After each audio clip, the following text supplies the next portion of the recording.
तो मैं आपका दोस्त एडवोकेट शिवम नायक और आज हम बात करेंगे बहुत ही इम्पोर्टेंट जानकारी के बारे में। दोस्तों आपको पता होगा कि गौरव कुमार बनाम यूनियन ऑफ इंडिया आदर्श के मामले में जो बार काउंसलिंग पूरे भारत की थी, अलग-अलग स्टेट की थी, वो पंजीकरण के लिए, एनरोलमेंट के लिए बहुत ज़्यादा फीस वसूल रही थी। इसको लेकर Gaurav Kumar union of India में 22 अप्रैल 2024 को अपना फैसला रिजर्व कर लिया था और ये जो फैसला आया है, ये 30 जुलाई 2024 में ये फैसला आया है। इसमें ये कह दिया गया है, जो अपना एडवोकेट एक्ट है, उसके सेक्शन 24 के सब क्लॉज 1 के सब क्लॉज एफ में निर्धारित जो फीस है दी गई है और जो संसद द्वारा बनाया गया एक्ट है, उससे कोई भी ज़्यादा फीस नहीं ले सकता। दोस्तों मैं आपको बता दूं, जो अपना एडवोकेट एक्ट है उसमें सीधा स्पष्ट ये कहा गया है, ओबीसी और जनरल के लिए 600 रुपये से ज़्यादा कोई बार चार्ज नहीं कर सकती। साथ ही साथ और एससी और एसटी वर्ग है उसके लिए 125 रुपये है टोटल और 100 रुपये बार अपने लिए लेगी। दोस्तों इसके बाद से ही 31 जुलाई 2024 से ही उत्तर प्रदेश के सभी बार काउंसलिंग में रजिस्ट्रेशन बंद कर दिए गए थे। अब कल इसकी मीटिंग हुई है, वहाँ पे नया फॉर्म उत्तर प्रदेश बार काउंसलिंग की वेबसाइट पे अपलोड कर दिया गया है और इसमें 4 मेजर चेंज हुए हैं, उसके बारे में हम आपको बताएंगे। पर उससे पहले आपसे अनुरोध करेंगे कि आप मेरे चैनल को सब्सक्राइब कर लीजिए और वहाँ दिया गया बेल आइकन प्रेस कर दीजिए, ताकि जो मेरे नोटिफिकेशन आते हैं आपके पास समय से पहले आ जाए। दोस्तों आइए अपने टॉपिक पे बात करते हैं। दोस्तों जो उत्तर प्रदेश की बार ने जो चेंज किए हैं, सबसे पहला फ़ीस का चेंज किया है। इसमें जनरल वाले और ओबीसी वालों के लिए आपको टोटल 700 रुपये देने होंगे। आपको 600 रुपये का demand draft bar council of Uttar Pradesh और दूसरा demand draft bar council of India collection fund account Allahabad के नाम से आपको बनाना होगा। और जो एसटी और एससी के बच्चे हैं, उनके लिए आपको 100 रुपये का बार काउंसिल ऑफ उत्तर प्रदेश इलाहाबाद के नाम से डीडी बनवाना होगा।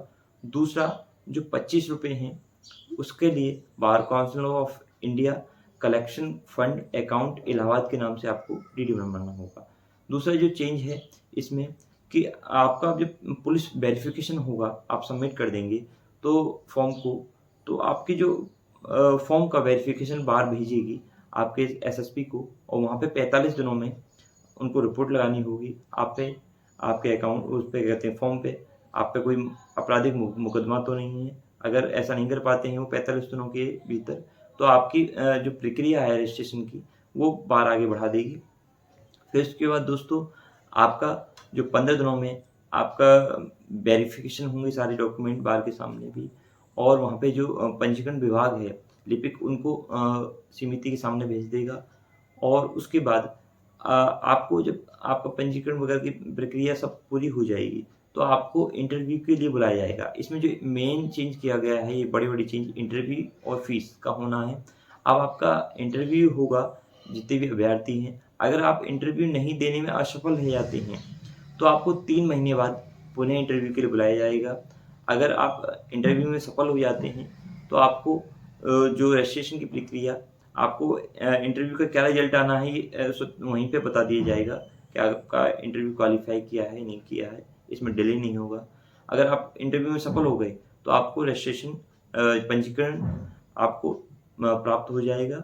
दूसरी बात दोस्तों, जो इसमें एक चीज़ और कह दी गई है, अगर आपने इंटरव्यू क्वालिफाई नहीं किया तो आप 3 महीने बाद पुनः आवेदन इंटरव्यू के लिए आपको समिति बुलाएगी और इंटरव्यू में क्या पूछा जाएगा, आपने क्या प्रैक्टिस की क्या नहीं की, ये बताया जाएगा, बताना होगा आपको। जो भी आप केस में प्रैक्टिस कर रहे हैं या अपने सीनियर अधिवक्ता के साथ आपने क्या सीखा क्या नहीं सीखा, इसके बारे में आप समिति, जो बार की समिति होगी, वो आपसे इंटरव्यू लेगी। और उसके बाद आपका जो भी क्या कहते हैं प्रक्रिया होनी होगी वो हो जाएगी। ये जो पंजीकरण 2 साल के लिए ही वैलिड होगा, इसे अस्थायी पंजीकरण बोला जाएगा।